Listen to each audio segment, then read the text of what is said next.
जिस दिन मैंने अपनी बॉडी डोनेट करने का फैसला किया, मैंने अपनी एक्स फियांसे लिंजी को कॉल किया, जिससे मेरी 7 साल से कोई बात नहीं हुई थी। बहुत देर बाद उसने फोन उठाया। मैंने तुरंत अपनी बात बताई और बहुत संभल कर कहा, बस एक सिग्नेचर चाहिए, तुम्हारा ज्यादा टाइम नहीं लूंगा। उसने बस इतना कहा कि मेरा दिमाग खराब हो गया है और सीधा फोन काट दिया। मेरे पास कोई और रास्ता नहीं था, इसलिए मैं डॉक्यूमेंट्स लेकर उस शहर की तरफ निकल पड़ा जहां वो रहती थी। जब मैं वहां पहुंचा तो वो बहुत बिजी थी। उसने बिना मेरी तरफ देखे बस यूं ही पेपर्स पर साइन कर दिए और चिढ़ते हुए कहा, एक और बात सुन लो, जब तुम सच में मर जाओ तो मुझे खबर मत करना। मैंने कुछ कहने के लिए मुंह खोला, लेकिन फिर मुझे अपनी बीमारी याद आ गई। 7 साल पहले जो कुछ हुआ था उसकी वजह से वो आज भी मुझसे नफरत करती है। अब इतने सालों बाद सच बताने का शायद कोई फायदा भी नहीं था। आधा महीने पहले मुझे पता चला कि मुझे ALS है। मैं खुद एक मेडिकल टीचर हूं, इसलिए मुझे अच्छे से पता था कि इस बीमारी का क्या मतलब है। मुझे बस ये समझ नहीं आ रहा था कि इतनी रेयर बीमारी मुझे कैसे हो सकती है। मैंने 15 दिन की छुट्टी ली और खुद को घर में बंद कर लिया ताकि मैं इस भयानक सच को अपना सकूं।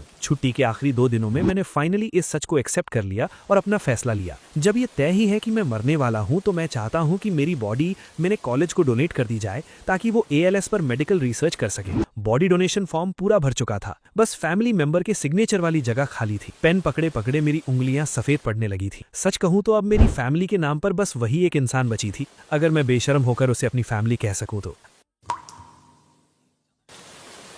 आखिर में मैंने अपना फोन निकाला। काफी देर सोचने के बाद मैंने 7 साल बाद उस नंबर पर कॉल किया। क्या तुम मेरे बॉडी डोनेशन फॉर्म पर साइन कर दोगी? कॉल कनेक्ट हुआ। मैंने अपनी बात बताई, लेकिन दूसरी तरफ एकदम सन्नाटा था। एक एक सेकंड बीत रहा था। उस अजीब सी शांति में मेरी धड़कनें तेज हो गई, हथेलियों में पसीना आ गया और अचानक मेरी आंखें भर आईं। मुझे लगा था कि मैं मरने वाली बात को मान चुका हूं और अब मुझे कोई फर्क नहीं पड़ता। लेकिन उस पल फोन पर उसकी चुप्पी सुनकर मुझे मौत से डर लगने लगा और बहुत बुरा फील हुआ। मैंने खुद को शांत करने की कोशिश की और फिर से बोला, अब मेरी आवाज आ रही है, बस एक सिग्नेचर चाहिए, टेंशन मत लो, तुम्हारा ज्यादा टाइम वेस्ट नहीं होगा। फिर भी कोई जवाब नहीं आया। 7 साल से हमारी कोई बात नहीं हुई थी, तो मुझे लगा कि शायद अभी उसका नंबर नहीं है। मैंने झिझकते हुए पूछा, क्या तुम लिंजी हो? इस बार दूसरी तरफ से एक नफरत और चिढ़ भरी आवाज आई, पागल हो क्या? वो कोई और नहीं, लिंजी ही थी। मेरा गला भर आया और इससे पहले कि मैं कुछ बोल पाता, उसने फोन कट कर दिया। 7 साल बाद भी मेरे लिए उसकी नफरत बिल्कुल कम नहीं हुई थी, लेकिन फैमिली मेंबर के सिग्नेचर के बिना बॉडी डोनेशन का प्रोसेस पूरा नहीं हो सकता था। डॉक्टर्स ने मुझे ALS के बारे में जो बताया था वो बहुत डरावना था। हो सकता है 1 साल या शायद बस कुछ ही हफ्तों में मेरे हाथ पैर और शरीर के बाकी हिस्से काम करना बंद कर दें। मुझे नहीं पता कि किस दिन मैं चलना, चीजों को पकड़ना या यहाँ तक कि सांस लेना और बोलना भी भूल जाऊंगा। इसलिए जो काम करना है वो जल्दी कर लेना ही सही था। मैंने उसी रात की फ्लाइट बुक की और मीलों का सफर तय करके उस शहर पहुंचा जहां लिंजी अब रहती थी। उससे कांटेक्ट टूटे बहुत साल हो गए थे। हाई सिटी में लैंड करने के बाद मैंने उसके बारे में पता लगाया। बहुत मेहनत के बाद जब मैं होटल पहुंचा तो अगले दिन की सुबह हो चुकी थी, लेकिन गार्ड्स ने मुझे बाहर ही रोक लिया। जब उस मिडिल एज्ड औरत ने देखा कि मैं वहां से नहीं जा रहा हूं, तो उसने रूखेपन से कहा, आज YXN टेक की CEO लिंजी के छोटे भाई की बर्थडे पार्टी है, किसी भी आउटसाइडर का अंदर जाना अलाउ नहीं है। मैंने प्यार से समझाने की कोशिश की, मैं CEO लिंजी से ही मिलने आया हूं। मैं उनका एक्स फियांसे हूं और एक टाइम पर उनके ही परिवार ने मुझे पाल पोस कर बड़ा किया था। लेकिन ये बात बोलते हुए मुझे इतनी गिल्ट फील हुई कि एक पल के लिए मैं अपना सिर भी नहीं उठा पाया। उस औरत को जाहिर है मेरी बात पर यकीन नहीं हुआ और वो मुझे धक्के मारकर बाहर निकालने लगी। तभी होटल के बड़े कांच के दरवाजे खुले और अंदर से कोई हमारी तरफ आ रहा था। एक औरत की धीमी ताना मारती हुई हंसी सुनाई दी, तुम्हारी हिम्मत तो दाद देने लायक है। मेरा दिल जोर से धड़क उठा। इतने सालों बाद भी वो आवाज सुनकर मुझे अपने आप गिल्ट और बेचैनी होने लगती थी। मैंने वहां से भाग जाने की अपनी इच्छा को दबाया और खुद को उस इंसान की तरफ देखने के लिए मजबूर किया जो मेरी तरफ आ रही थी। 7 साल बाद लिंजी अब वो 19 साल की लड़की नहीं रही थी। वो लड़की जो कभी फोन पर रो रो कर मुझसे गिड़गिड़ाई थी कि मैं घर वापस आ जाऊं और उसकी मां को आखिरी बार देख लूं। मैंने कुछ बोलने के लिए मुंह खोला, लेकिन ऐसा लगा जैसे मेरे गले में कुछ फंस गया हो। मेरे मुंह से एक लफ्ज नहीं निकला। तभी बाहर एक कार आकर रुकी। लिंजी मेरे पास से होकर गुजरी और उस कार से उतरे हुए इंसान की तरफ बढ़ गई। तब मैं होश में आया और जल्दी से बोला, प्लीज इस पर साइन कर दो, मुझे बस तुम्हारा एक सिग्नेचर चाहिए। मैं उसके पीछे भागा और हड़बड़ाहट में अपने बैग से डॉक्यूमेंट्स और पेन निकालने लगा। ये बर्थडे पार्टी बहुत बड़ी थी, काफी लोग आए हुए थे। वो बहुत बिजी लग रही थी और मैं उसका रास्ता रोककर खड़ा था। वो बहुत इरिटेटेड लग रही थी। उसने झटके से मेरे हाथ से पेन लिया और बिना पढ़े जल्दी से साइन कर दिए। साइन करते वक्त शायद उसे लगा कि मैं फिर से उसे परेशान करूंगा, तो वो रुकी और एकदम ठंडे स्वर में बोली,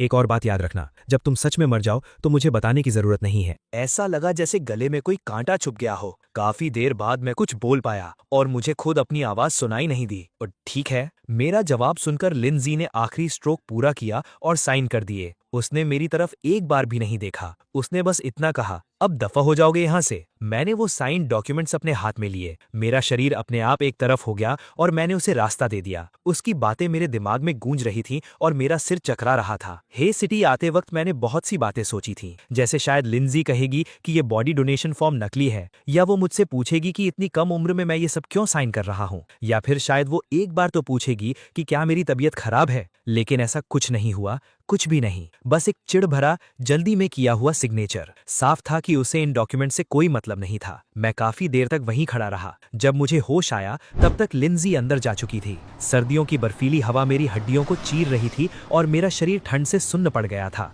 मैं मुड़ा और एयरपोर्ट की तरफ चलने लगा। पता नहीं मैं कितनी दूर तक चलता रहा, जब अचानक मुझे याद आया कि मुझे कैब लेनी पड़ेगी। एयरपोर्ट बहुत दूर था, मैं पैदल नहीं जा सकता था। मेरा दिमाग पूरी तरह सुन्न था। मुझे याद भी नहीं कि मैं अपने शहर वापस कैसे पहुंचा। जब मैं घर पहुंचा तो रात के 2 बज चुके थे। मैंने अपना लैपटॉप खोला और एक रेजिग्नेशन लेटर लिखा। मैंने सोचा था कि सुबह होते ही मैं डीन के पास जाकर अपनी नौकरी छोड़ दूंगा। मेरे फोन में एक नोटिफिकेशन आई। सॉन्ग हुआई का मैसेज था। डीन जाओ बता रहे थे कि तुमने 15 दिन की छुट्टी ली है। आखिर तुम्हें हुआ क्या है? अगर तुमने रिप्लाई नहीं किया तो मुझे पुलिस को बुलाना पड़ेगा। तब मुझे एहसास हुआ कि कल शाम से उसने मुझे न जाने कितनी बार कॉल और मैसेज किया था। मेरा फोन साइलेंट पर था और मैं अपनी ही दुनिया में खोया हुआ था, इसलिए मुझे कुछ पता नहीं चला। सॉन्ग हुआई किसी लॉ फर्म के काम से शहर से बाहर गई हुई थी और कल ही वापस आई थी। मैंने तुरंत उसे कॉल बैक किया। वो बहुत परेशान थी और उसने मुझसे बहुत सारे सवाल पूछे। मेरी हिम्मत नहीं हुई कि मैं उसे अपनी बीमारी के बारे में बताऊं, इसलिए मैंने कोई झूठा बहाना बनाकर बात टाल दी। उसे पूरी तरह यकीन नहीं हुआ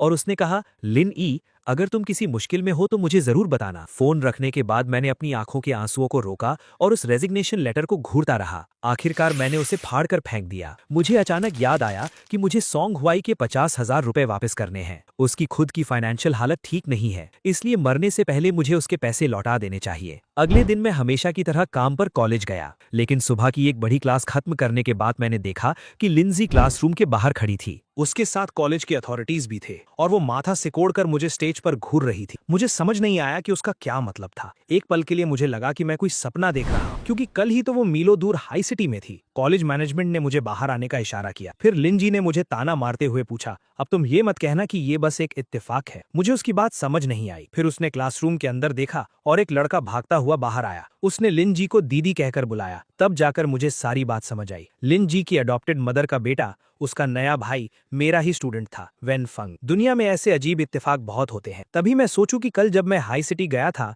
तो मुझे उसकी आवाज जानी पहचानी क्यों लगी थी। मैंने सफाई देते हुए कहा, मुझे सच में इस बारे में कुछ नहीं पता था। लिंजी में सुनने का बिल्कुल पेशेंस नहीं था। उसने सीधा मेरी बात काट दी, तुम यहाँ से रिजाइन कर दो। मैं हैरान रह गया। मुझे गुस्से से हंसी आ गई। मैं क्यों करूं? लिंजी ने मुझे बहुत घटिया नजरों से देखा। उसका एटीट्यूड ऐसा था जैसे मुझे देखना भी वो मुझ पर कोई एहसान कर रही, क्योंकि मुझे तुम पर भरोसा नहीं है, न तुम्हारे कैरेक्टर पर और न ही तुम्हारी टीचिंग पर। मैं अपने भाई का फ्यूचर तुम्हारे जैसे इंसान के हाथ में नहीं दे सकती। तुम्हारे जैसे इंसान के हाथ में? मैंने अपने दिल के दर्द को दबाया और सीधा उसकी आंखों में देखकर कहा, मैं रिजाइन नहीं करूंगा। लिंजी ने एक हल्की सी हंसी हंसी। ठीक है, फिर मैं वेन फंग का ट्रांसफर करवा लेती हूँ। और हाँ, जो एक्सपेरिमेंटल बिल्डिंग और रिसर्च इक्विपमेंट मैं इस कॉलेज को डोनेट करने वाली थी, अच्छा हुआ अभी तक कॉन्ट्रैक्ट्स पर साइन नहीं हुए। अब वो सारी डोनेशन मैं नए कॉलेज को दे दूंगी। कॉलेज मैनेजमेंट तुरंत बीच में बोल पड़ा, क्या आपके और टीचर लिनयी के बीच कोई गलतफहमी है? हम बैठकर बात कर सकते हैं। बात करने की कोई जरूरत नहीं है। मुझे इस इंसान से कोई बात नहीं करनी। बस मुझे 3 दिन के अंदर बता देना कि ये यहाँ से जा रहा है या नहीं। इतना कहकर वो मुड़ी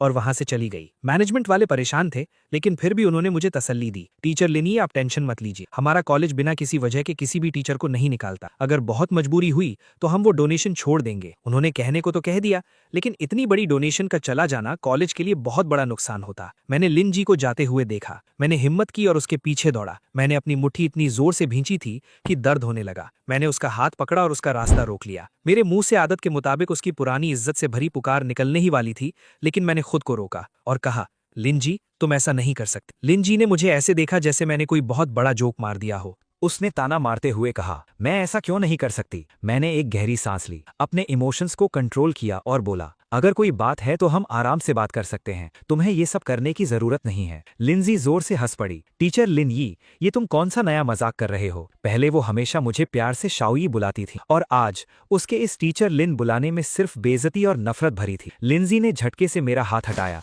और फिर माथा सिकोड़कर अपनी स्लीव को ऐसे झटका जैसे कोई बहुत ही गंदी चीज छू ली हो। फिर उसने मुझे देखा और बोलना शुरू किया, एक ऐसा इंसान जिसने उस आदमी को चुना जिसने हमें पाल पोस कर बड़ा किया था, लेकिन शादी में धोखा दिया सिर्फ इसलिए क्योंकि उसके पास पैसा था। जब उनका डिवोर्स हुआ तो तुम उस लिन चांग मिंग के साथ चले गए, ये जानते हुए भी कि उसने मेरी माँ को बिना एक पैसे के घर से निकाल दिया था। सिर्फ एक लिमिटेड एडिशन ब्रेसलेट के लिए तुमने उस माँ और अपनी होने वाली बीवी को छोड़ दिया। यहाँ तक कि तुम उस माँ को आखिरी बार देखने भी नहीं आए जिसने तुम्हें सगे बेटे से बढ़कर प्यार दिया। 7 साल में तुम एक बार भी घर नहीं आए। ऐसे घटिया इंसान से तुम ही बताओ कि मैं आराम से कैसे बात करूं। ऐसा लगा जैसे किसी ने मेरे कंधों पर कोई भारी पत्थर रख दिया हो। मैं अपना सिर नहीं उठा पाया और बहुत धीमी आवाज में बोला, बहुत सी चीजें वैसी नहीं है जैसा तुम सोचती हो। अच्छा, तुम्हारी क्या मजबूरी थी, बताओ मुझे, मैं सुनने के लिए तैयार हूँ। मैंने बोलने के लिए मुंह खोला, लेकिन फिर मुझे अपनी बीमारी याद आ गई। ख्यालों में मैं वापस उस वक्त में चला गया जब मैं 10 साल का था। माँ ने बिना कुछ लिए घर छोड़ने की शर्त मान ली थी ताकि वो लिंजी और मेरी कस्टडी ले सकें। हम एक बड़े से विला से निकलकर एक छोटे से पुराने किराए के घर में आ गए थे।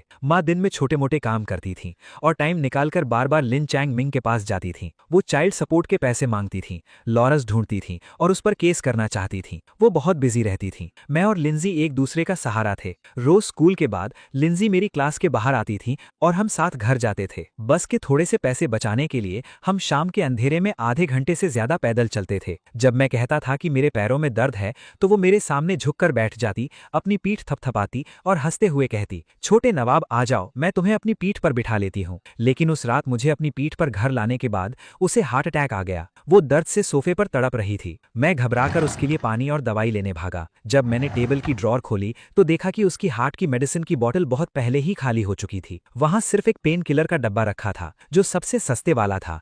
एक गोली 1 रुपए से भी कम की। उस रात माँ लिन चैंग मिंग से पैसे मांगने गई थी और देर रात तक वापस नहीं आई थी। उस छोटे से सीलन भरे कमरे में लिन जी ने वो सबसे सस्ती पेन किलर खाई और सीने में दर्द की वजह से बिस्तर पर कांप रही थी। मैं उसके पास बैठकर रो रहा था। उसने बहुत मुश्किल से मेरा हाथ पकड़ा और कहा, शाहुई प्लीज रो मत, माँ को मत बताना, मैं थोड़ी देर लेटूंगी तो ठीक हो जाऊंगी। उसका पीला पड़ा चेहरा और ठंडा पसीना देखकर मुझे लगा कि वो मर जाएगी। मैं सिसकते हुए बोला, मैं लिन चैंग मिंग के पास जाकर पैसे लाऊंगा, हम तुम्हें हॉस्पिटल ले जाएंगे और सबसे अच्छी दवाई दिलाएंगे, फिर तुम्हें दर्द नहीं होगा। लिंजी ने अपने दांत पीस लिए। उसके पीले चेहरे पर सिर्फ नफरत थी। मैं मरना पसंद करूंगी लेकिन उस घटिया इंसान के सामने कभी भीख नहीं मांगूंगी। लेकिन मैं नहीं चाहता था कि लिंजी मरे। सस्ती पेन किलर के साइड इफेक्ट्स और हार्ट अटैक आने पर सही इलाज ना मिल पाना, ये दर्द कितना खौफनाक होता है, ये मैं लिंजी को देखकर रोज महसूस करता था। फिर एक बार जब लिंजी हॉस्पिटल के बेड पर थी, उसने जादूगर की तरह अपनी जेब से एक ब्रेसलेट निकाला और मुझे दिया।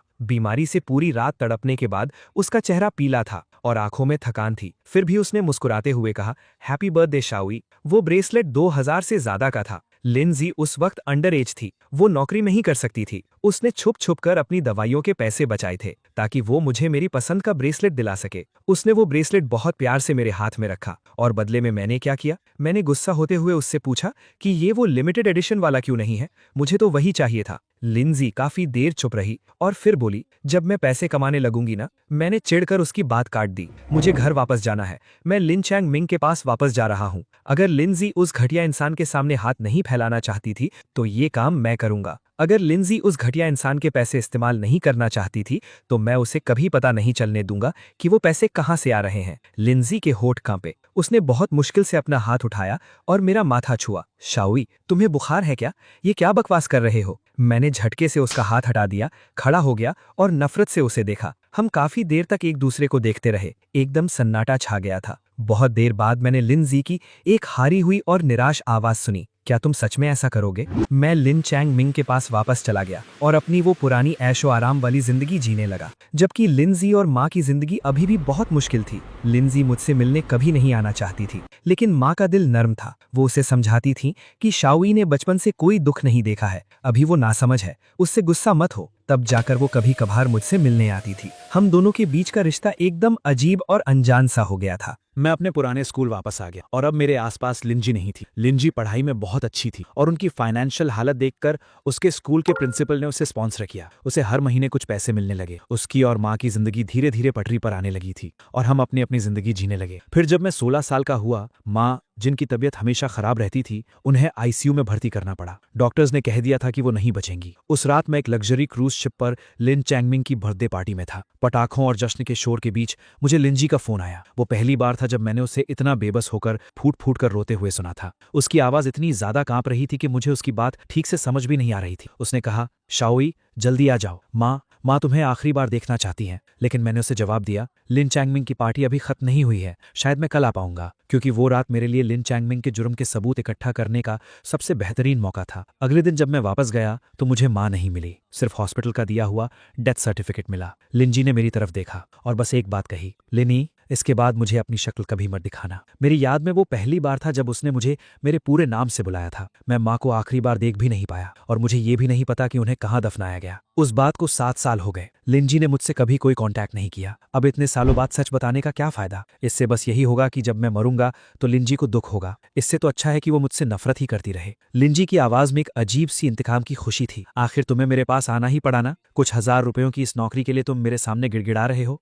ये सब इसलिए हो रहा है ना क्योंकि लिन चैंगमिंग जेल चला गया है और तुम्हारे वो ऐशो आराम के दिन अब खत्म हो गए हैं। लिन चैंगमिंग वो इंसान था जिसने मुझे पाला था और वो लिंजी का असली पिता था। फाइनेंशियल फ्रॉड्स के चक्कर में उसे उम्र कैद की सजा हो गई। उसकी सारी प्रॉपर्टी नीलाम कर दी गई। फिर भी उसका कर्जा पूरा नहीं चुकाया जा सका। मैंने एक हल्की सी सांस ली और कहा, तुम जो समझना चाहती हो समझ लो। जैसा उसने कहा था, जब मैं सच में मर जाऊं तो उसे बताने की जरूरत नहीं है। शायद यही हम दोनों के लिए सही रहेगा। मैं अब और उसकी गालियां और ताने नहीं सुनना चाहता था। मैंने मुड़कर जाने की कोशिश की, लेकिन अचानक लिंजी ने मेरी कलाई पकड़ ली। वो बहुत गुस्से में लग रही थी। क्या हुआ? अब कोई नई कहानी नहीं बची क्या तुम्हारे पास? मैंने पूरी ताकत लगाकर अपना हाथ छुड़ाया और अचानक मेरे शरीर में वो जानी पहचानी सी कमजोरी महसूस होने लगी। मैंने मुड़कर बस एक कदम ही बढ़ाया था कि मेरी आंखों के सामने अंधेरा छा गया। मेरे पैर लड़खड़ाए और मैं सीधा जमीन पर गिर पड़ा।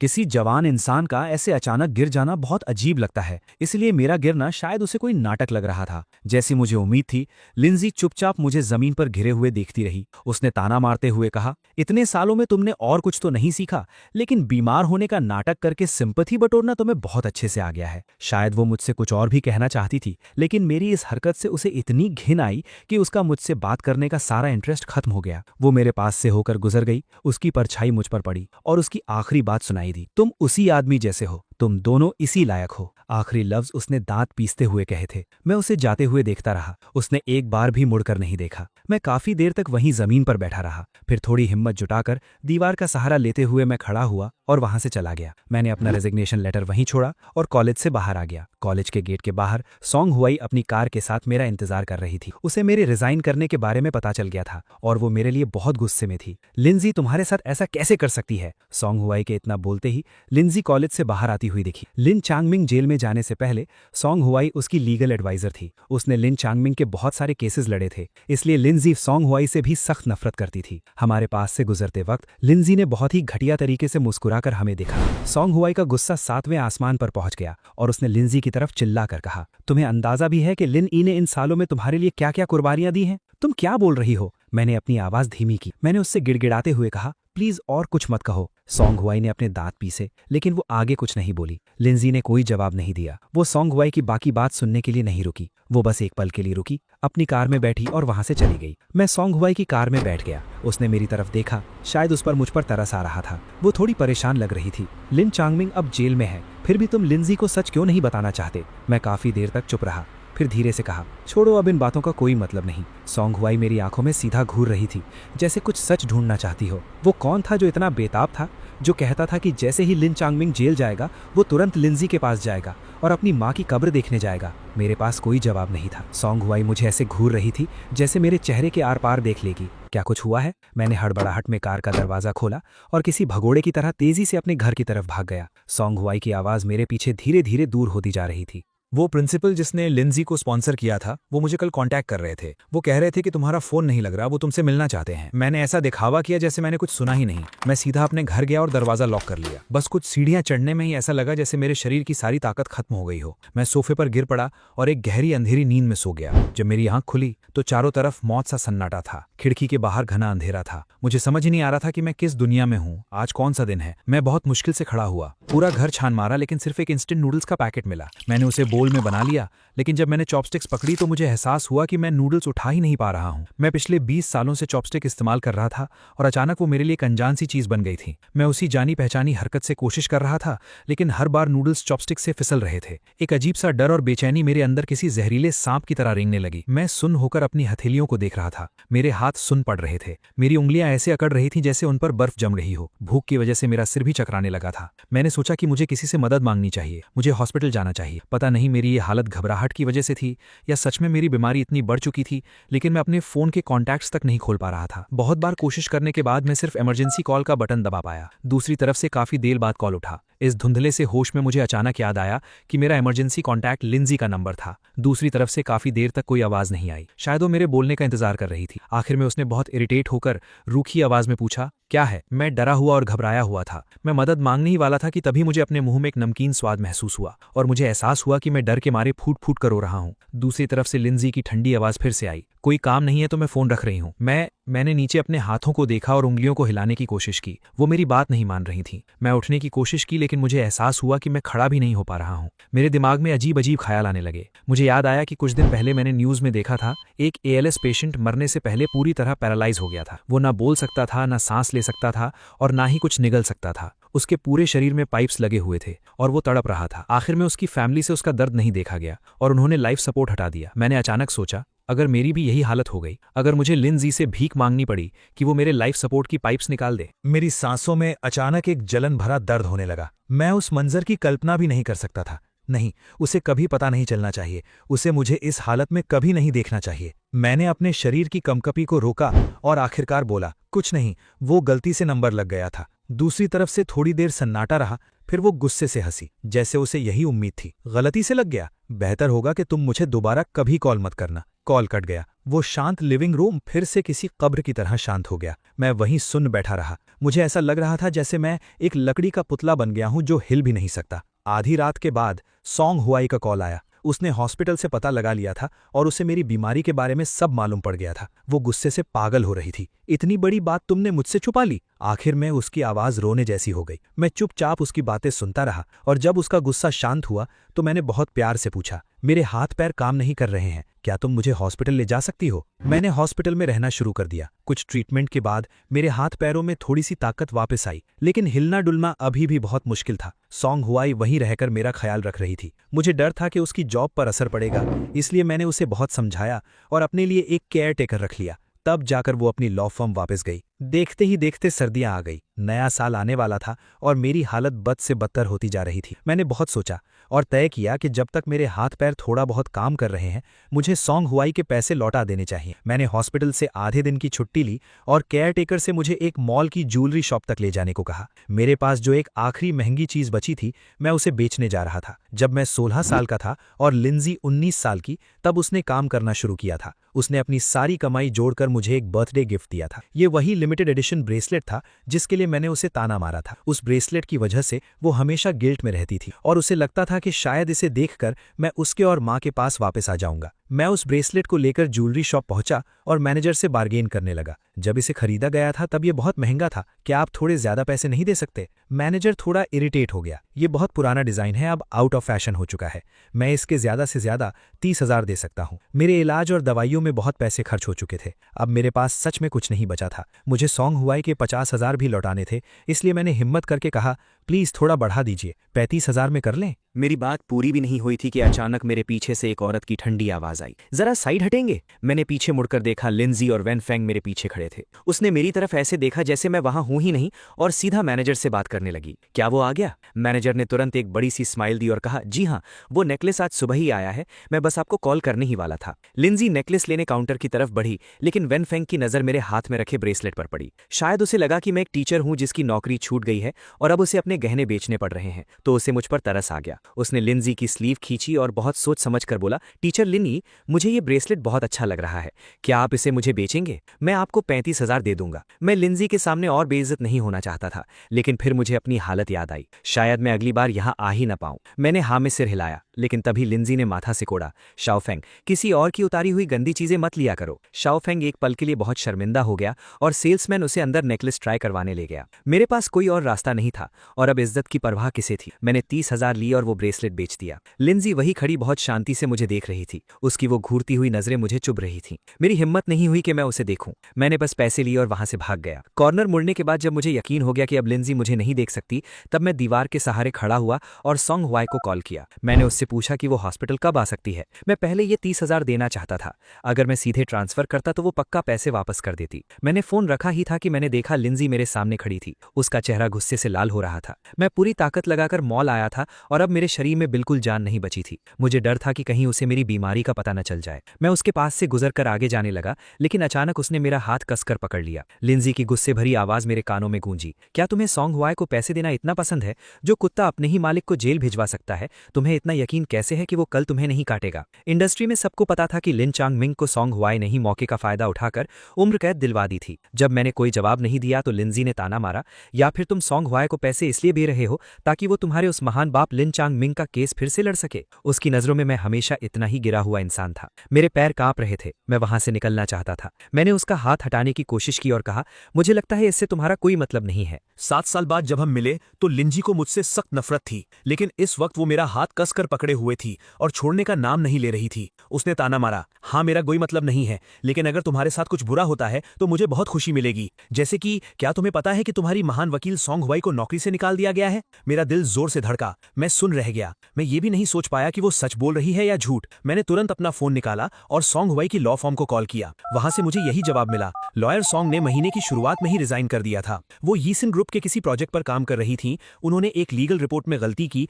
और यीसिन की कंप्लेंट के बाद उन्हें निकाल दिया गया। अब मुझे समझ आया कि सोंग हुआई इतने दिनों तक हॉस्पिटल में मेरे पास थी और उसे ऑफिस से एक भी कॉल क्यों नहीं आया था। गुस्से से मेरी आंखों के सामने अंधेरा छा गया। मैं गिरने ही वाला था कि मैंने जल्दी से दीवार का सहारा लिया। मेरी आवाज कांप रही थी और मैं गुस्से में था। हमारे बीच के झगड़े से सोंग हुआई का कोई लेना देना नहीं है। लिंजी ने मुझे अपनी ठंडी नजरों से घूरा। कोई लेना देना नहीं है? इतने सालों तक उसने लिन चांग मिंग को काला पैसा कमाने में मदद की। जब बात बिगड़ी तो उसी ने उसे जेल भेज दिया। तुम्हें क्या लगता है कि वो तुम्हारे लिए कितनी अच्छी है? ये कहते हुए उसकी नफरत और बढ़ गई। वो एक घटिया, नीच और लालची कुत्ती है और तुम उसी के पीछे दुम हिलाते हुए घूम रहे हो। तुम्हें उसके साथ रहते हुए घिन नहीं आती? उसके शब्द इतने घटिया थे कि मैं खुद को रोक नहीं पाया। मैंने दांत पीसी और थप्पड़ मारने के लिए हाथ उठाया, लेकिन जैसा मुझे लगा था वो थप्पड़ उसके चेहरे पर नहीं पड़ा। लिंजी ने बहुत आराम से मेरी कलाई पकड़ ली। उसने इतनी जोर से मेरा हाथ दबाया कि दर्द के मारे मेरे रोंगटे खड़े हो गए। नफरत की वजह से उसका चेहरा बहुत खौफनाक लग रहा था। मेरी आंखों के सामने धुंधलापन छाने लगा और दर्द से मेरी सांसें अटकने लगी। मुझे उसकी नफरत भरी आवाज सुनाई दे रही थी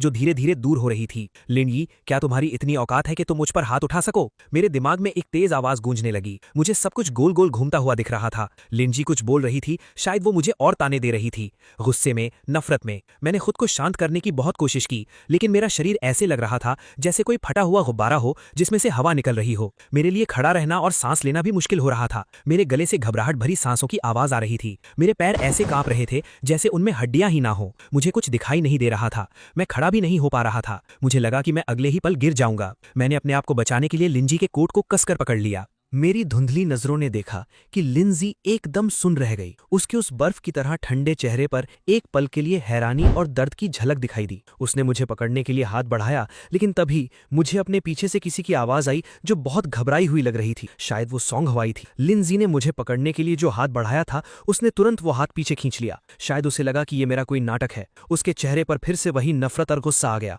नाटक मत करो, मुझसे दूर रहो। मेरा शरीर ऐसे गिरा जैसे ताश के पत्तों का महल ढह गया हो। मैं जमीन पर गिर पड़ा। एक भारी सी आवाज आई और मुझे अपनी नाक में खून की गंध महसूस होने लगी। मुझे नहीं पता कि मुझे चोट लगी थी या मैंने खून की उल्टी की थी या शायद ये सब मेरा वहम था। बेहोश होने से पहले मैंने देखा कि लिंजी घबराकर मेरे पास बैठी। ऐसा लगा जैसे किसी ने उसके चेहरे से वो नफरत का नकाब खींच लिया हो। वो सारी नफरत और बेरुखी गायब हो गई थी। मुझे उसमें फिर से वो टीनेज वाली लिंजी दिखाई दी जिसने बहुत प्यार से मेरा माथा छुआ था और पूछा था, शाओई तुम्हें बुखार है क्या? ये क्या बकवास कर रहे हो? नजारा बदला और मेरे सामने वो 26 साल साल की लिंजी थी जो घबराकर मुझे पुकार रही थी, शाओयिन, शाओई, तुम्हें क्या हुआ? मुझे लगा कि मैं कोई सपना देख रहा हूं। जब इंसान मरने वाला होता है तो ऐसे सपने देखना या वहम होना कोई अजीब बात नहीं है। उस धुंधलेपन में मैंने देखा कि लिंजी के चेहरे पर बहुत घबराहट थी। वो बार बार मेरा नाम पुकार रही थी। वो मुझे उठाना चाहती थी, लेकिन शायद उसे डर था कि कहीं मुझे और चोट न लग जाए। वो हड़बड़ाहट में अपने फोन से एम्बुलेंस को कॉल करने लगी। मैं खुद को नहीं देख सकता था, लेकिन मैं सोच सकता था कि मेरी हालत बहुत खराब लग रही होगी। तभी वैन फंग दूर से भागता हुआ आया।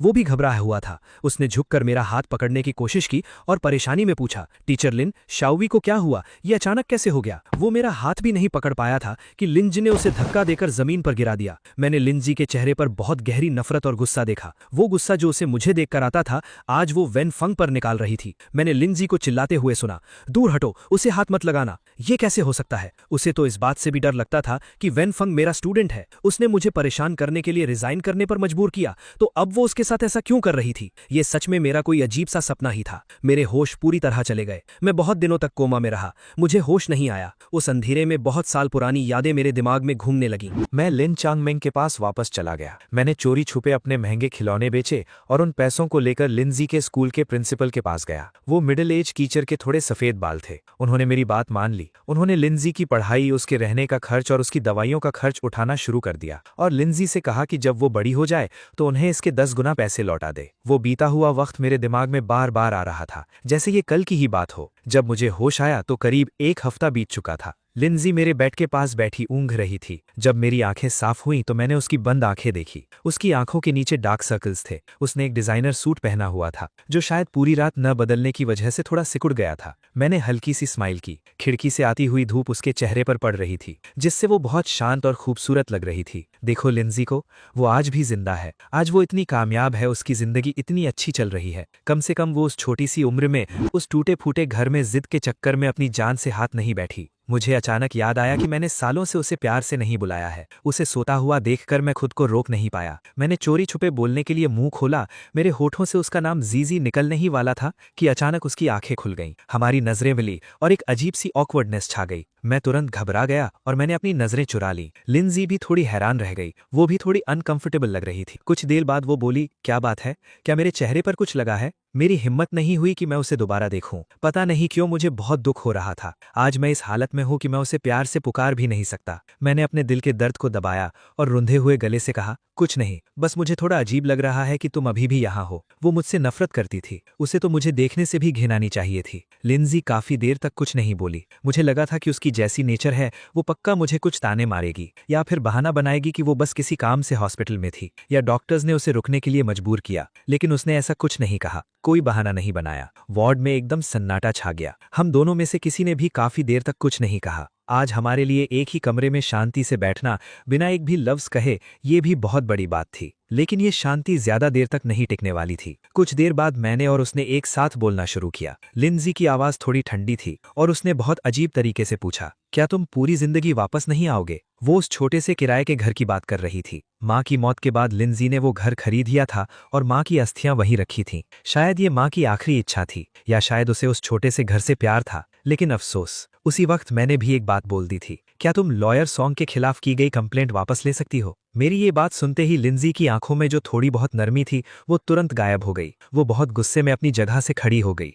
क्या तुम्हें वो गंदी चीजें इतनी ही पसंद है? एक लिन चैंगमिंग और दूसरी सॉन्ग ह्वाई। मैं सच में नहीं चाहता था कि मेरी वजह से सॉन्ग ह्वाई की नौकरी जाए। वो लिन चैंगमिंग की लॉयर थी, लेकिन उसे ही जेल भेजने के बाद इंडस्ट्री में उसके लिए वैसे भी कोई जगह नहीं बची थी। लिंजी मुझसे नफरत करती है, ठीक है, लेकिन सॉन्ग ह्वाई को इस हालत में नहीं पहुंचना चाहिए था। मैंने हड़बड़ाहट में समझाते हुए कहा, सॉन्ग ह्वाई ने कई सालों तक मेरी मदद की है। मैं लिन चैंगमिंग को जेल इसीलिए भेज पाया क्योंकि लॉयर सॉन्ग ने इतने सालों तक उसके पास रहकर सारे सबूत इकट्ठा किए थे। ये बोलते ही मुझे एहसास हुआ कि मैं घबराहट में कुछ ज्यादा ही बोल गया हूं। मुझे वो सब नहीं बताना चाहिए था जो मैंने किया था। मुझे लिंजी को खुद से नफरत ही करने देनी चाहिए थी ताकि उस नफरत के सहारे मेरे मरने पर उसे कोई दुख ना हो। मैं एक पल के लिए घबरा गया। मेरा दिमाग तेजी से दौड़ने लगा कि मैं अपनी बात कैसे बदलूं।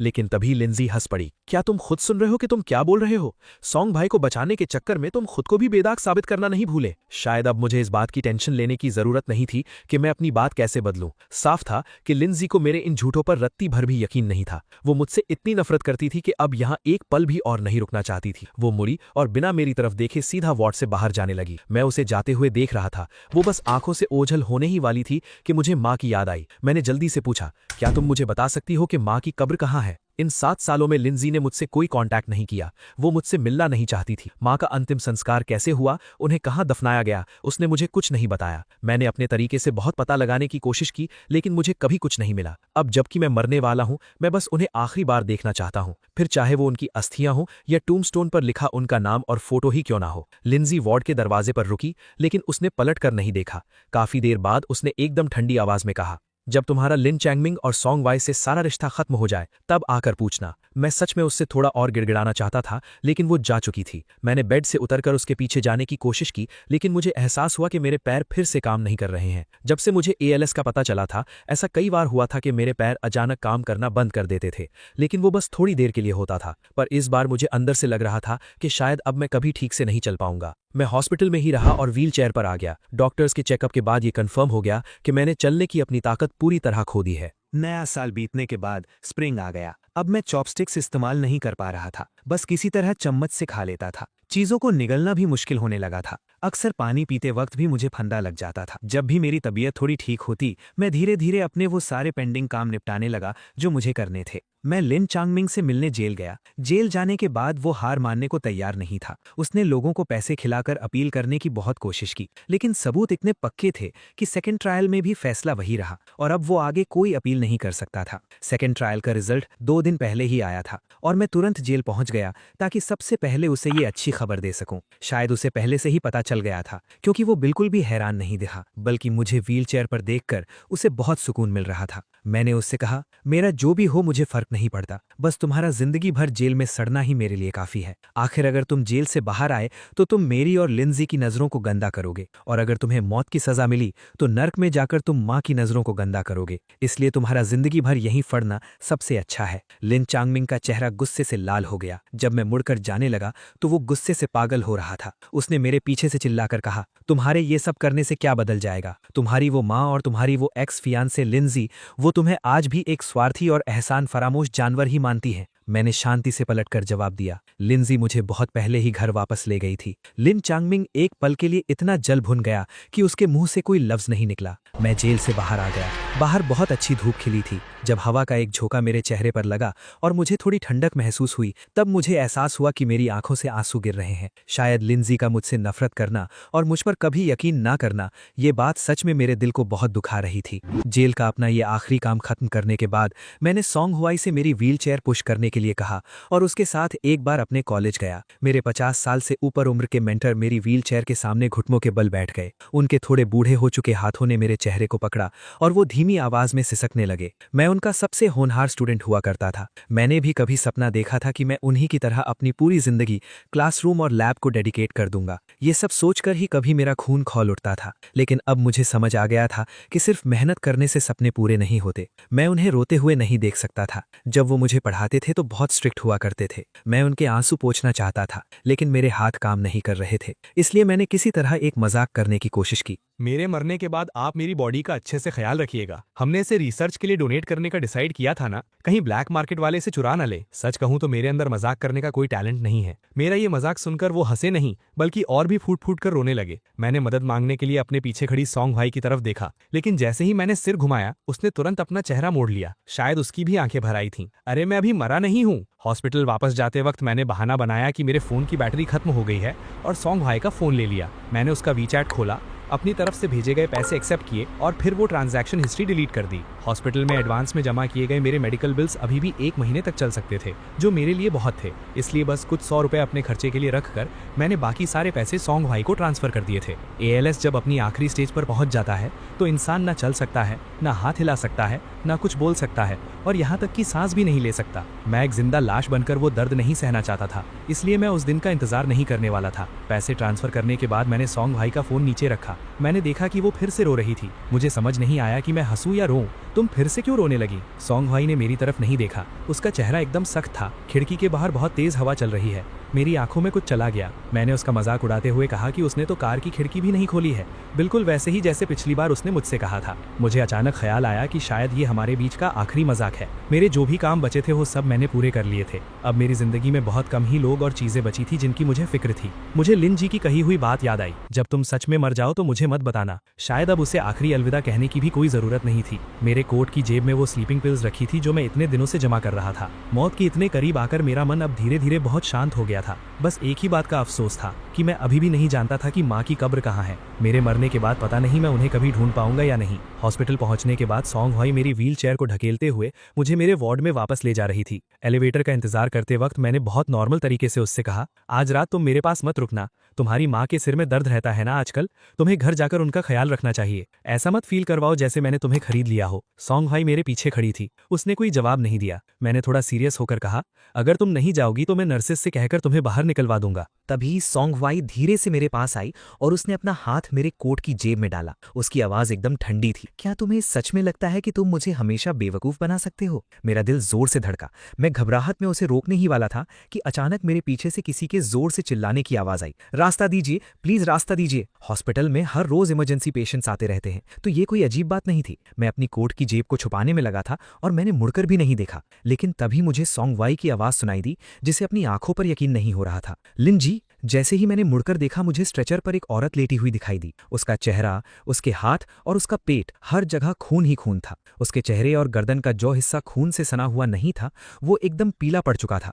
उसमें बिल्कुल जान नहीं बची थी। मैं लगभग पहचान ही नहीं पा रहा था कि वो मेरी लिन जी है। ऐसा लगा जैसे मेरे सिर पर आसमान गिर पड़ा हो। मैं पागलों की तरह उसकी तरफ झपटना चाहता था, लेकिन अपनी व्हील चेयर में फंसा हुआ था। लिन जी। सॉन्ग वाई तुरंत होश में आई। उसने मेरी व्हील चेयर को पुश किया और मेडिकल स्टाफ के साथ एलिवेटर में चढ़ गई। स्ट्रेचर पर लेटी हुई लिन जी की हालत बहुत सीरियस लग रही थी। उसमें एक लफ्ज बोलने की भी ताकत नहीं बची थी। खून से सनी हुई अपनी आंखों से उसने मेरी तरफ देखा, लेकिन इस हालत में भी उसने मुझे घूरना और एक ठंडा ताना मारना नहीं छोड़ा। मैंने उसके बाएं हाथ की उंगलियों को देखा जो स्ट्रेचर के किनारे बेजान सी लटक रही थीं और उनसे खून टपक कर एलिवेटर की जमीन पर गिर रहा था। मैं घबराहट में उसका हाथ पकड़ना चाहता था, लेकिन मुझे उसे छूने में भी डर लग रहा था। मुझे खुद एहसास नहीं हुआ कि मेरी आंखों से आंसू बहने लगे थे। मेरे अंदर एक बहुत बड़ा डर बैठ गया था। मैं इतना कभी नहीं डरा था। जब मैंने बोलने की कोशिश की तो मेरी आवाज कांप रही थी। तुम्हें ये क्या हो गया? मेडिकल स्टाफ तुरंत उसका खून रोकने की कोशिश कर रहा था। एक डॉक्टर ने हड़बड़ाहट में मुझसे पूछा, क्या आप पेशेंट के फैमिली मेंबर हैं? पेशेंट खुद ड्राइव करके हॉस्पिटल आई हैं और क्लिनिक बिल्डिंग के गेट पर कार से उतरते ही बेहोश हो गई हैं। अगर आप फैमिली से हैं तो प्लीज इमरजेंसी रेस्क्यू फॉर्म पर साइन कर दीजिए। मेरा दिमाग एकदम सुन्न पड़ गया था। मुझे समझ ही नहीं आ रहा था कि आखिर लिन जी के साथ हुआ क्या है। जैसी उसकी नेचर थी, वो कभी खुद को नुकसान पहुंचाने या सुसाइड करने जैसी बेवकूफ़ी नहीं कर सकती थी। और अगर उसने ऐसा किया भी होता तो वो खुद कार चलाकर हॉस्पिटल क्यों आती? और अगर ये किसी और ने किया है तो लिन चानमिंग तो पहले ही जेल में है। फिर भला ऐसा कौन हो सकता है जो उससे इतनी नफरत करता हो कि उसकी ये हालत कर दे? मेरे दिल में बहुत तेज दर्द हो रहा था। मैंने जल्दी से अपना सिर हिलाया। हाँ, मैं उसका एक्स फियोंसे हूं, मैं ही उसकी फैमिली हूं। लिन जी को शायद बहुत तेज दर्द हो रहा था। उसका पूरा शरीर कांप रहा था। फिर भी वो बहुत धीमी आवाज में मेरा विरोध कर रही थी। मेरा कोई फियोंसे नहीं है। मैंने उसकी बात पर ध्यान नहीं दिया। मैंने घबराते हुए मेडिकल स्टाफ से पूछा, ब्लड ट्रांसफ्यूजन की जरूरत पड़ेगी ना? मैं ब्लड डोनेट कर सकता हूँ,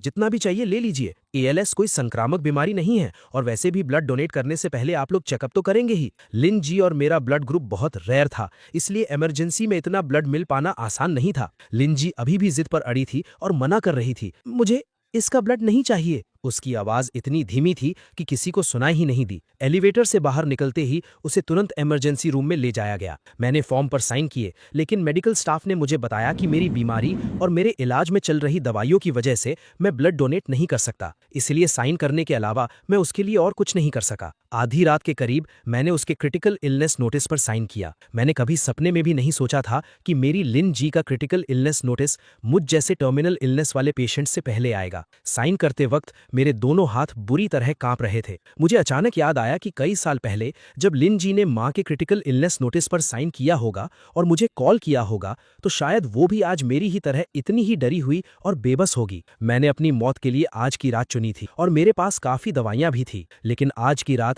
मैं इमरजेंसी रूम के बाहर लिन जी का इंतजार कर रहा था। शुक्र है सुबह होते होते डॉक्टर्स ने बताया कि अब वो खतरे से बाहर है। उसे 3 दिन तक ICU में रखा गया। 3 दिन बाद आखिरकार उसे एक नॉर्मल वार्ड में शिफ्ट कर दिया गया। मैं लगातार कई दिनों से ठीक से नहीं सोया था और अब मेरा शरीर जवाब दे रहा था। मैं उसके बेड के पास बैठा था। मैंने उसका हाथ पकड़ा हुआ था और बेड के किनारे सिर रखकर मेरी आंख लग गई। ये बहुत ही गहरी और थका देने वाली नींद थी। पता नहीं मैं कितनी देर तक सोता रहा। मैंने उसका हाथ अपने हाथों में पकड़ा हुआ था। मैं उसके हाथ की गर्माहट महसूस कर सकता था और इससे मुझे बहुत सुकून मिल रहा था। नींद में ही मुझे लगा कि कोई मेरे हाथों से वो हाथ खींच रहा है और मैं अचानक से झटके से जाग गया। आंखें खोलते ही मेरी नजर सीधा लिंजी से मिली। वो मुझे देख रही थी और उसके चेहरे पर बहुत सारे अलग अलग इमोशंस थे। मैं समझ नहीं पा रहा था कि वो क्या सोच रही है, लेकिन कम से कम इतना तो पक्का था कि उसकी आंखों में नफरत नहीं थी। उसकी आंखें थोड़ी लाल थी। उसने मेरी आंखों में देखा और इस बार उसने अपनी नजरें नहीं चुराई। हम काफी देर तक एकदम शांत एक दूसरे को देखते रहे। उस एक पल में ऐसा लगा जैसे हमारे बीच की वो सारी पुरानी नफरत और गिले शिकवे अचानक कहीं गायब हो गए हों।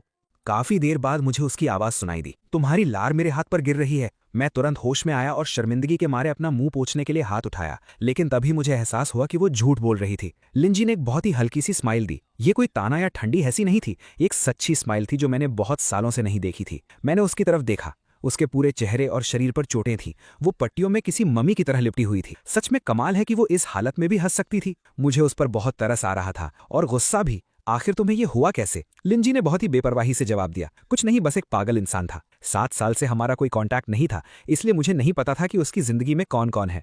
मैं बस उसकी अडॉप्टेड मदर और उसके आज के भाई वेनफंग को जानता था। लेकिन ये चोटें उन्होंने तो नहीं दी होंगी। मैं थोड़ी देर शांत रहा और फिर पूछा, तुम्हारा कोई बॉयफ्रेंड है? लेकिन उसकी चोटें देखकर उसके हाथों पर चाकू के गहरे निशान थे जो हड्डियों तक जा रहे थे। ये किसी कपल के बीच के झगड़े जैसा तो बिल्कुल नहीं लग रहा था, बल्कि ऐसा लग रहा था जैसे कोई खूनी दुश्मनी हो। साफ था कि लिंजी इस बारे में और बात नहीं करना चाहती थी।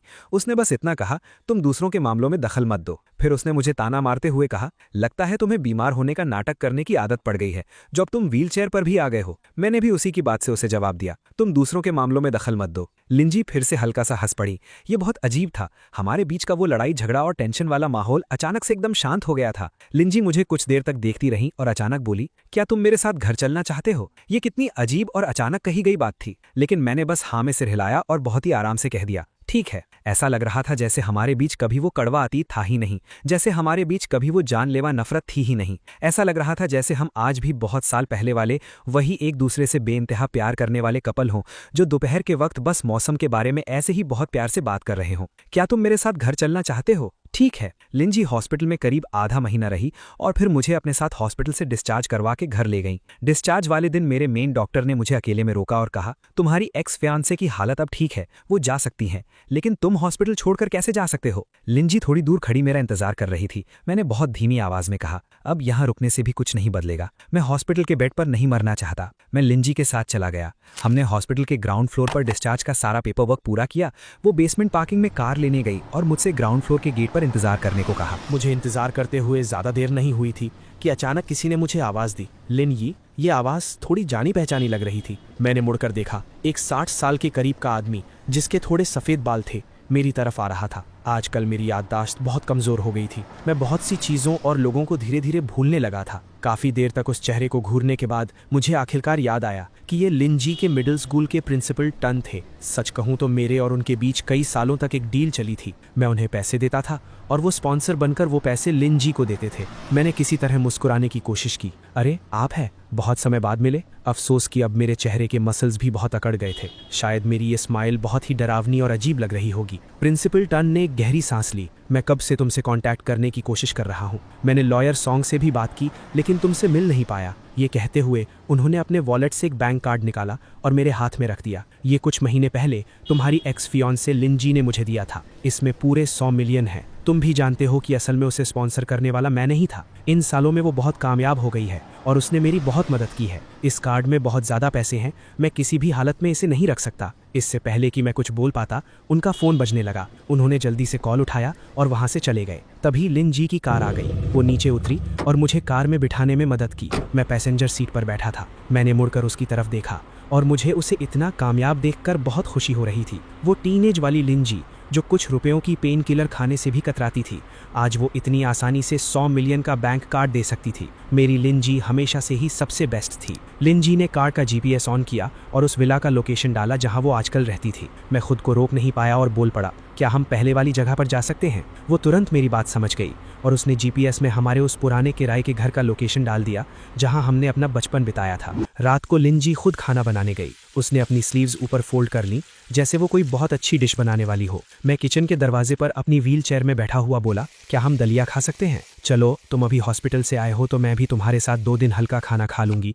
लिंजी ने यूं ही कह दिया, लेकिन फिर भी उसने मेरी बात मानकर बहुत ही सॉफ्ट सा दलिया बनाया और साथ में कुछ हल्की फुल्की डिशेस बनाई। खाने की खुशबू पूरे घर में फैल रही थी। उसने मेरे पैरों की तरफ देखा, क्या तुम्हें सच में चोट लगी है? मैंने बहुत ही सीरियस होकर सफाई दी। हाँ, कुछ दिन पहले मैं सॉन्ग हुआई के साथ रॉक क्लाइंबिंग सीखने गया था और गलती से गिर गया। बस थोड़ी चोट आई है, लेकिन डॉक्टर्स ने कहा कि व्हीलचेयर पर रहने से जल्दी ठीक हो जाएगा। वो नाम सुनकर लिंजी हमेशा इरिटेट हो जाती थी। उसका चेहरा साफ तौर पर सख्त हो गया और वो अपना गुस्सा नहीं छुपा पाई। उसने एक ठंडा ताना मारा, तुम इसी लायक हो। खाना खाते वक्त मैं चम्मच से दलिया खा रहा था। मुझे डर था कि कहीं लिंजी के सामने मेरे कपड़े गंदे ना हो जाएं, इसलिए मैंने अपना सिर बहुत नीचे झुका लिया था और कटोरे के एकदम पास से खा रहा था। लिंजी मुझे काफी देर से अजीब नजरों से देख रही थी। क्या तुम्हें लगता है कि तुम ऐसे बहुत क्यूट लग रहे हो? शायद उसे लगा कि उसकी बात मुझे समझ नहीं आई, इसलिए उसने चिढ़ते हुए कहा, तुम तो बिल्कुल कटोरे के अंदर ही घुसे जा रहे हो। क्या तुम 3 साल के बच्चे हो? मुझे अचानक रोना आने लगा। मैंने अपना सिर और नीचे कर लिया ताकि वो मुझे देख न सके और दबी हुई आवाज में बोला,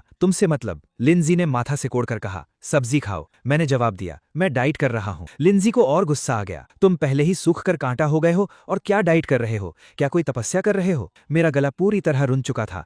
मैं और कुछ नहीं बोल पाया। थोड़ी देर बाद लिंजी ने चॉपस्टिक से सब्जी उठाई और मेरी प्लेट में रख दी। मेरी आंखों से तुरंत आंसू छलक पड़े। शुक्र है कि उसी वक्त उसका फोन बज गया। मैंने उसकी स्क्रीन पर देखा, वैन फंग का कॉल था, जो अब उसका भाई था। उसने कॉल उठाया और सीधा बेडरूम में चली गई, जैसे उससे डर हो कि मैं उसकी बातें सुन लूंगा। अच्छा हुआ कि वो कॉल पर थी और उसने मुझे रोते हुए नहीं देखा। जब वो बेडरूम में जा रही थी तो मुझे हल्की सी आवाज आई। फोन पर वैन फंग रो रहा था और उससे सवाल कर रहा था। मुझे ठीक से सुनाई नहीं दिया कि उसने क्या कहा, लेकिन मैं समझ सकता था कि वो बहुत परेशान और दुखी लग रहा था। शायद लिंजी कभी भी रात को इतनी देर तक बाहर नहीं रहती थी। मुझे अचानक एहसास हुआ कि मैं लिंजी को यहाँ ले तो आया हूँ, लेकिन अब ये उसका घर नहीं है। वो कॉल काफी देर तक चलता रहा।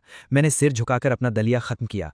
मैं खुद उठ नहीं सकता था, इसलिए मैं डाइनिंग टेबल पर चुपचाप उसका इंतजार करता रहा। मैं देख रहा था कि टेबल पर रखी सब्जियां और लिंजी का दलिया धीरे धीरे ठंडे हो रहे थे। करीब आधे घंटे बाद लिंजी वापस आई। साफ था कि वैन फंग से बात करने के बाद अब उसका मेरे साथ खाना खाने का बिल्कुल मन नहीं था। उसने बस यूं ही 2 चम्मच खाए और कहा कि उसका पेट भर गया है। उसने अपने बर्तन नीचे रखे और मुझे बेडरूम तक ले जाने में मदद की। उस एक कॉल की वजह से हमारे बीच फिर से एक अजीब सी दूरी आ गई थी। मुझे पता था कि वो शायद घर जाने के लिए जल्दी में थी, लेकिन मैंने बेवकूफ बनने का नाटक किया और उसे रात भर वहीं रुकने के लिए कहा। बस ये एक आखिरी रात है, बस एक आखिरी बार मेरे साथ रुक जाओ। अगले दिन सुबह सुबह लिंजी काम पर जाने के लिए तैयार हो गई। जाने से पहले उसने मुझे मुंह धोने में मदद की और मेरे लिए नाश्ता बनाकर रख दिया। हम दोनों में से किसी ने ये नहीं पूछा कि वो आज रात वापस आएगी या नहीं, लेकिन हम दोनों को ये सच पता था कि वो नहीं आएगी। कल रात वो मेरे बगल वाले कमरे में सो रही थी। सुबह सुबह मुझे उसके फोन पर बात करने की आवाज आ रही थी। वो बहुत गुस्से में थी।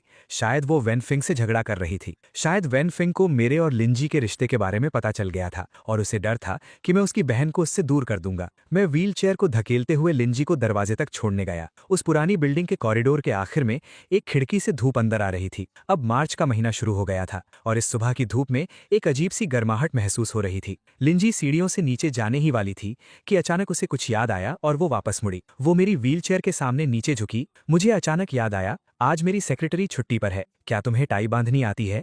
क्या तुम मेरे लिए इसे बांध दोगी? मैं एक पल के लिए हैरान रह गया। फिर मैंने तुरंत अपने हाथ बढ़ाए, लेकिन अफसोस, मेरे हाथों में बिल्कुल ताकत नहीं थी। काफी देर तक कोशिश करने के बाद मेरी पीठ से पसीना छूटने लगा था, लेकिन फिर भी मैं सिर्फ एक ढीला ढाना सा विंडसर नॉट ही बांध पाया था। लिंजी हंस पड़ी, क्या तुमने आज खाना नहीं खाया है? मैंने बेबसी से कहा, मेरा नाश्ता अभी टेबल पर ही रखा है। सच में मैंने अभी तक कुछ नहीं खाया है। लिंजी मुझे देखने लगी, फिर से उसी अजीब सी नजर से, जैसे वो मुझे पहचान ही ना पा रही हो। ठीक है। थोड़ी देर बाद उसने फिर कहा, जब तुम ठीक हो जाओगे तो वापस अपने कॉलेज में पढ़ाने जाना। मैंने तुम्हें रिजाइन करने के लिए कहा तो तुमने रिजाइन कर दिया। क्या मुझसे एक बार भी प्यार से बात करना तुम्हारे लिए इतना मुश्किल है? मैं एक पल के लिए सन्न रह गया और फिर मैं अपनी स्माइल नहीं रोक पाया। ठीक है। लिंजी ने थोड़ा झिझकते हुए अपनी नजरें चुरा ली और फिर कहा, महीने के आखिर में माँ का जन्मदिन है, तब मैं तुम्हें बता दूंगी कि उनकी कब्र कहाँ है। हम दोनों साथ चलेंगे, लेकिन मैं उस दिन तक जिंदा नहीं रह पाऊंगा। मैंने थोड़ी जिद करने की कोशिश की। क्या तुम मुझे अभी नहीं बता सकती? प्लीज, मैं सच में जानना चाहता था। अगर मुझे पता चल जाता तो शायद मरने के बाद मैं माँ से मिल पाता। लिंजी ने मना कर दिया। वो उठी और सिर हिलाकर बोली, नहीं, मैं जानता था कि उसकी जैसी नेचर है वो मुझे पहले कभी नहीं बताएगी। लिंजी मुड़कर जाने लगी। मैंने उसके हाथ पर रखे हुए सूट के जैकेट को देखा। मैं उसे याद दिलाए बिना नहीं रह सका। मौसम थोड़ा गर्म हो गया है, लेकिन फिर भी तुम्हें अपना ख्याल रखना चाहिए। तुम्हें अच्छे से कपड़े पहनने चाहिए। लिंजी ने तुरंत वो जैकेट पहन ली। उसने पलटकर नहीं देखा और कहा, मुझे पता है। मैंने भी बहुत धीमी आवाज में जवाब दिया, अच्छा है। लेकिन मेरी आवाज इतनी कम थी कि उसे सुनाई नहीं दिया। मैंने आखिरी बार उसे सीढ़ियों से उतरकर जाते हुए देखा। जब वो कॉरिडोर के आखिर में गायब हो गई तो मैं अपनी व्हीलचेयर को धकेलते हुए लिविंग रूम में वापस आ गया। लिंजी ने कहा था कि उसने मेरे लिए एक केयरटेकर रख लिया है जो शायद दोपहर तक आ जाएगा। साफ था कि वो अब वापस नहीं आने वाली थी, इसीलिए उसने इतनी जल्दी मुझे किसी और के भरोसे छोड़ने का इंतजाम कर दिया था। मैं लिविंग रूम के कोट रैक से अपना कोट लेने गया। मेरी वो स्लीपिंग पिल्स उसी की जेब में थी, लेकिन वो कोट वहां नहीं था। मैंने पूरे घर में ढूंढा। मेरा सिर बहुत भारी हो रहा था। ये किराए का घर बहुत छोटा था, फिर भी मुझे अपना कोट नहीं मिला। मेरी याददाश्त बहुत कमजोर हो चुकी थी। मुझे याद भी नहीं आ रहा था कि मैंने वो कोट कहाँ रखा था। सब कुछ ढूंढने के बाद आखिरकार मुझे डाइनिंग टेबल पर एक फल काटने वाला चाकू मिला। उसके ठीक बगल में लिंजी के हाथ के कटे हुए ताजे फलों की एक प्लेट रखी थी। मैं वो चाकू लेकर अपने बेडरूम में वापस आ गया। जब हम तीनों इस घर में साथ रहते थे तो इस बेड पर मां सोती थी। तो क्या मरने के बाद मां की रूह का कुछ हिस्सा आज भी इस बेड पर मौजूद होगा? मुझे उनकी कब्र नहीं मिल पाई। मैं उनकी अस्थियां तक नहीं ढूंढ पाया। मुझे सच में समझ नहीं आ रहा था कि अपने आखिरी पलों में उनके करीब रहने का और क्या तरीका हो सकता है। मैं बेड पर लेट गया। मेरे कांपते हुए हाथों ने बहुत मुश्किल से उस चाकू को मेरी कलाई पर रखा। ऐसा लगा जैसे मेरा फोन बज रहा है, लगातार बज रहा है। मुझे समझ नहीं आ रहा था कि ये सच है या मेरा वहम। खून की उस तेज गंध और मेरी धुंधली होती नजरों के बीच मुझे माँ का चेहरा दिखाई दिया। उन्होंने अपना हाथ बढ़ाया और बहुत प्यार से मेरे सिर पर हाथ फेरा। उनकी आवाज आज भी उतनी ही मीठी और प्यार से भरी थी। मेरे शियाओ ई ने बहुत दर्द सहा है। मैंने उनके हाथों को कसकर पकड़ लिया और उनके साथ जाने लगा। मेरे होश उड़ने से ठीक पहले मुझे लगा जैसे दरवाजा बहुत जोर से खुला और फिर मुझे लिंजी की आवाज सुनाई दी, एक ऐसी चीख जो किसी का दिल चीर दे। शियाओ ई। ये आवाज इतनी साफ थी, ये वहम इतना सच्चा लग रहा था, लेकिन मुझे पता था कि ये सच नहीं हो सकता। वो अब वापस नहीं आएगी। जैसा उसने कहा था, जब तुम सच में मर जाओ तो मुझे मत बताना। लिंजी, जैसा तुम चाहती थी मैंने वैसा ही किया। तो फिर इस जन्म के लिए अलविदा।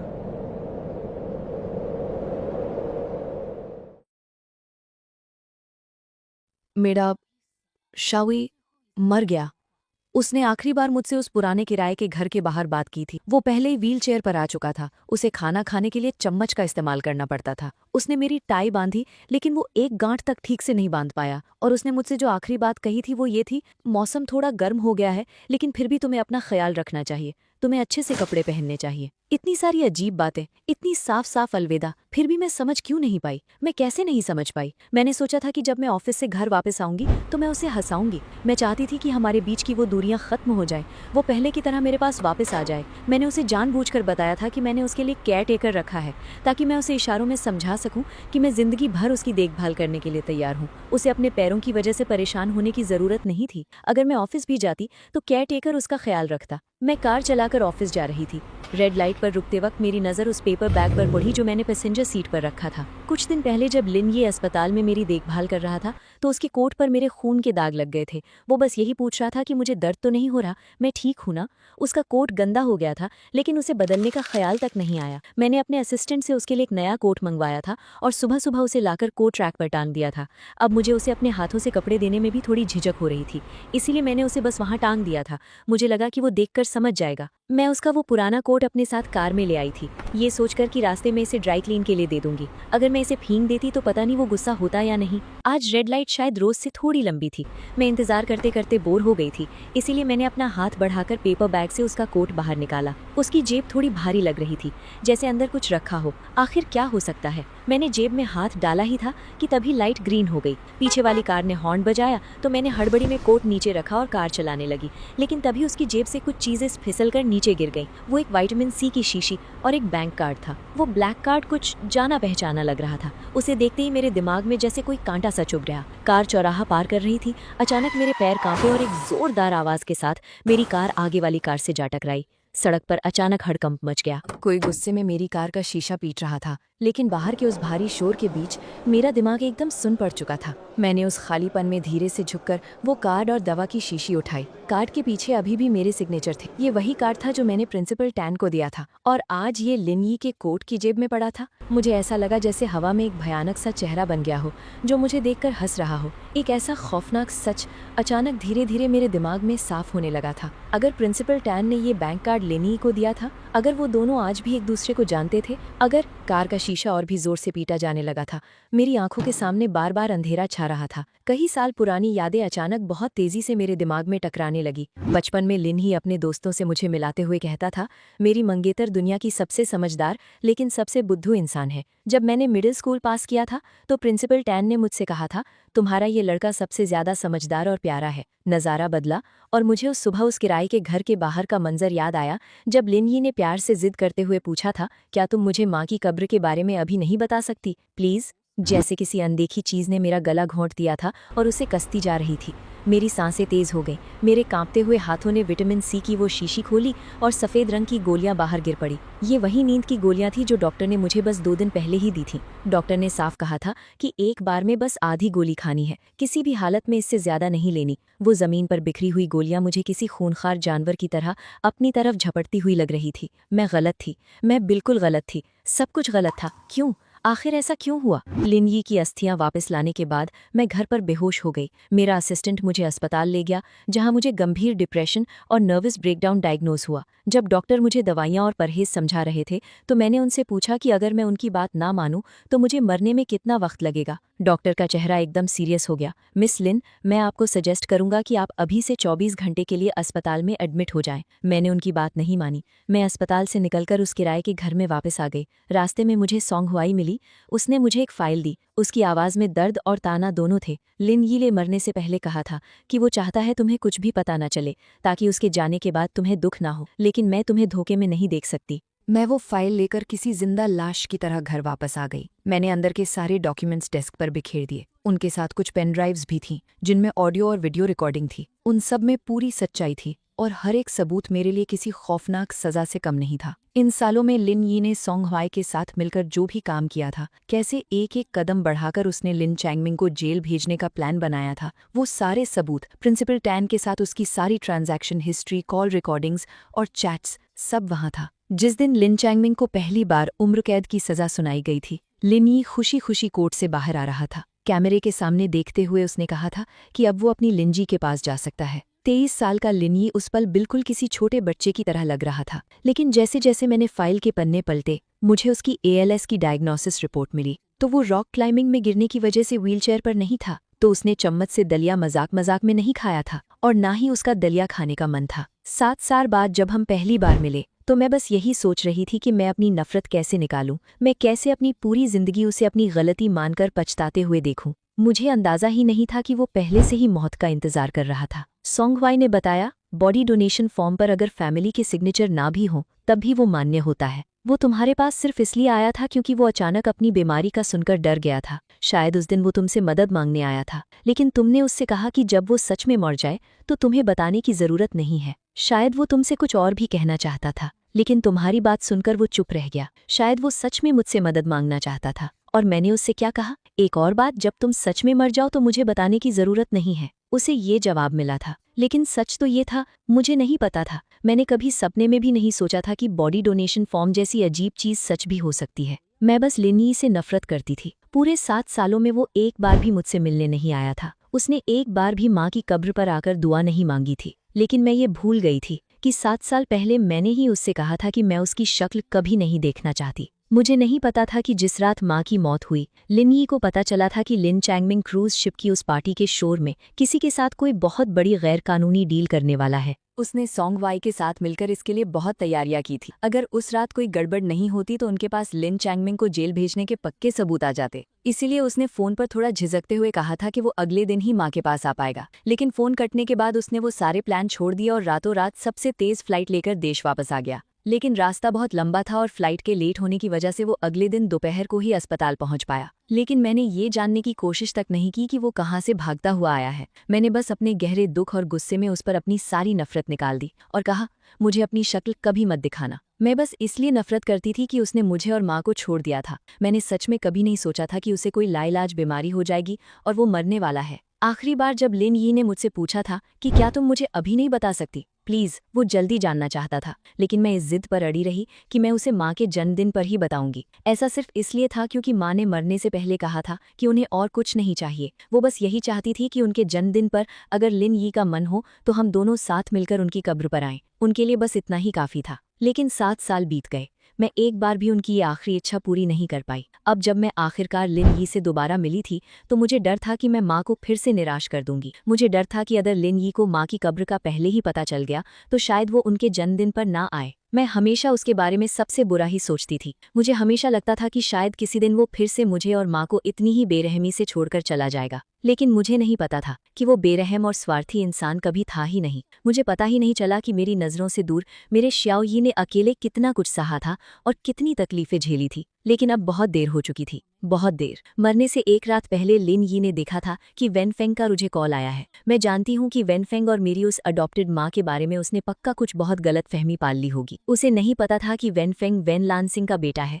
वो लिन चैंगमिंग का नाजायज बेटा है। उस रात वेन लानसिंग मर गई थी। वेनफेंग ने मुझे कई बार कॉल करके बहुत बुरा भला कहा था और फिर डिप्रेशन में आकर उसने एक ऊंची बिल्डिंग से कूदकर अपनी जान दे दी। और वेन लानसिंग वही औरत थी जिसके लिए लिन चैंगमिंग ने माँ को धोखा दिया था। माँ के मरने के बाद जब लिन चैंगमिंग ने वेन लैनसिन को छोड़ दिया तो वो मेरे पास आई। उसने कहा कि उसे मुझ पर तरस आ रहा है, वो मुझे अडॉप्ट करना चाहती है और मेरी देखभाल करना चाहती है। लेकिन असल में ये उसका एक घटिया प्लान था ताकि वो मेरे जरिए वापस लिन चैंगमिंग के पास जा सके और अपनी पुरानी ऐशो आराम वाली जिंदगी जी सके। मैंने भी एक मोहरे का इस्तेमाल करने में कोई हर्ज नहीं था जो खुद मेरे पास चलकर आया था। मैंने भी उसके साथ खेल खेला और वेन लैनसिन के जरिए लिन चैंगमिंग के खिलाफ उसके क्राइम्स के बहुत सारे सबूत इकट्ठा कर लिए और उन सबूतों में वेन लैनसिन के ड्रग्स लेने और लिन चैंगमिंग के फाइनेंशियल क्राइम्स में मदद करने के सबूत भी शामिल थे। सालों की मेहनत के बाद आखिरकार मैंने वो सारे पक्के सबूत कोर्ट में सबमिट कर दिए और उसी वक्त एक ऐसा इंसान सामने आया जिसकी मुझे बिल्कुल उम्मीद नहीं थी।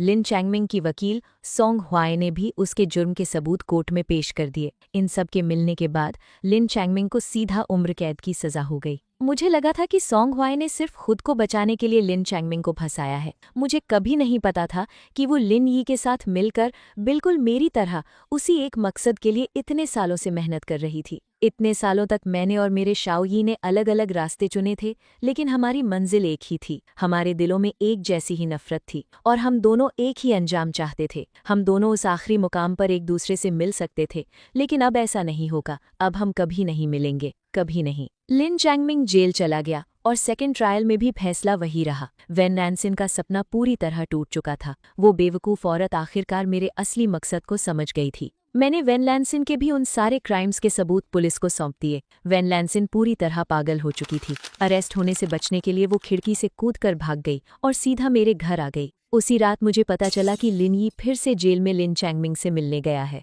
मैं बहुत दुखी थी, गुस्से में थी और मैंने इतनी शराब पी ली थी कि मुझे होश नहीं था। जब मैं गहरी नींद में थी तो वेन लैनसिन घर में घुस आई और उसने चाकू से मुझ पर जानलेवा हमला कर दिया। शराब की वजह से मेरे शरीर में बिल्कुल ताकत नहीं थी, लेकिन आखिरी पल में मैंने एक फूलदान उठाकर वेन लैनसिन के सर पे दे मारा, जिससे वो बेहोश हो गई। मैं लड़खड़ाते हुए कार तक पहुंची और खुद ड्राइव करके अस्पताल गई। अस्पताल में मैंने लिन यी के चेहरे पर वो डर और बेबसी देखी। मैंने 7 साल बाद उसे फूट फूट कर रोते हुए सुना। जब उसने मुझे प्यार से पुकारा तो वो किसी मीठे खंजर की तरह सीधे मेरे दिल में उतर गया। उस पल मुझे लगा कि पहले मेरे दिल में लिन यी के लिए चाहे जितनी भी नफरत रही हो, आज से मैं उसे माफ कर सकती थी। मौत को इतने करीब से देखने के बाद मैं उसे दोबारा नहीं खोना चाहती थी। अब हम दोनों के पास सिर्फ हम दोनों ही बचे थे। इस दुनिया में हमारा और कोई नहीं था। मैंने तय कर लिया था कि आज के बाद मैं लिन यी को कभी नहीं छोड़ूंगी। मैं उससे कभी दूर नहीं जाऊंगी। हमारे दुश्मन को सजा मिल चुकी थी, माँ जा चुकी थी। अब मैं और नफरत नहीं करना चाहती थी। मैं लिन यी को अपने साथ घर ले जाना चाहती थी। मुझे लिन यी की याद आती थी, मुझे हमारे उस पुराने घर की याद आती थी। लेकिन वो मर गया। मेरा शाओ यी मुझे छोड़कर चला गया। हमने मिलकर उन लोगों को तो बर्बाद कर दिया जिनसे हम नफरत करते थे, लेकिन इस बदले में हमने एक दूसरे को हमेशा के लिए खो दिया। मैंने माँ की कब्र के बगल में 2 और कब्रों की जगह खरीदी। एक में मैंने लिनी को दफनाया और दूसरी मैंने अपने लिए रख ली। पता नहीं लोगों का अगला जन्म होता है या नहीं। जो लोग मरने के बाद एक साथ दफनाए जाते हैं, क्या वो अगले जन्म में फिर से मिल पाते हैं? अप्रैल की एक खिली हुई दोपहर थी और कब्रिस्तान में मेरे सिवा कोई नहीं था। मैं लिनी की कब्र के सामने बैठी थी और मैंने बियर का कैन उसकी कब्र के पत्थर से बहुत हल्के से टकराया। माँ लिनी को शराब नहीं पीने देती थी। पता नहीं ये देखकर माँ गुस्सा होंगी या नहीं। एक कैन खत्म होने के बाद मैंने दूसरा कैन खोला। मैंने विटामिन सी की वो शीशी निकाली जो लिनी ने अपने कोट की जेब में छुपाई थी। नशे में मुझे ऐसा लगा जैसे लिनी मेरे सिर पर हल्का सा मारकर डांट रहा हो, तुम बियर के साथ दवाई खा रही हो, पागल हो गई हो क्या? अगर माँ ने देख लिया ना तो वो तुम्हारी टांगे तोड़ देंगी। उसका वो गुस्से वाला चेहरा मुझे फिर से अपने सामने दिखाई देने लगा। मैंने मुस्कुराते हुए लिनी की कब्र की तरफ देखा और एक बहुत ही नखरे वाली आवाज में कहा, देख लो, एक बियर के साथ पूरी विटामिन सी गटक ली और माँ मेरी टांगे तोड़ने भी नहीं आई। मैंने अपना सिर कब्र के पत्थर पर टिकाया और धीरे धीरे अपनी आंखें बंद कर ली। मेरे होश उड़ने से ठीक पहले मैंने बहुत धीमी आवाज में कहा, अभी अंधेरा नहीं हुआ है, मेरे साथ डिनर करने का इंतजार करना मत भूलना। हे दोस्तों, इस वीडियो को देखने के लिए आपका बहुत बहुत शुक्रिया। प्लीज इस वीडियो को लाइक और शेयर जरूर करें। तो प्लीज इस वीडियो को अपना पूरा सपोर्ट दें और ऐसी ही नई नई स्टोरीज के लिए चैनल को अभी सब्सक्राइब कर लें। मिलते हैं अगले वीडियो में।